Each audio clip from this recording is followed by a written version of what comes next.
নমস্কার, তোমরা সকলে কেমন আছো? আশা করি ভালো আছো। আমিও বেশ ভালো আছি। তো সকাল সকাল ঘুম থেকে উঠে আমি ব্রাশ করে নিলাম। আর এই যে দেখো, এই মেঝে দুটো কালকে ঢালাই হয়েছে, তাই সেগুলোই একটু দেখলাম। আর তারপর আমি চলে গেছিলাম ঠাকুরের বাসনগুলোকে মাজতে। আর জানো তো, বাসন মাজার কাজটা আমার আগাগোড়াই খুব বড় কাজ বলে মনে হয়, সে কারণে সেটাই আগে করি। আর আজকে রোদটা না ভীষণ সুন্দর উঠেছিল, তো সেই কারণে কিছু জামা কাপড় ছিল, তাই সেগুলোকে সবার আগে কেচে নিলাম।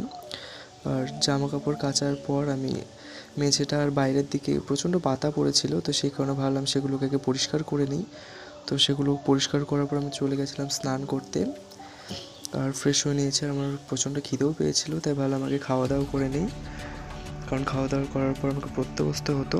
আর আজকে রান্নাটা যেন ভীষণ সুন্দর হয়েছিল, সেই কারণে আজকে আমি প্রচণ্ড তৃপ্তি করে খেয়েছি। আর খাওয়া দাওয়া করার পর আমি এখন বসে গেছি পড়তে। তো তোমাদের সাথে আবার দেখা হবে নেক্সট ব্লগে। বাই বাই, সবাই সুস্থ থেকো।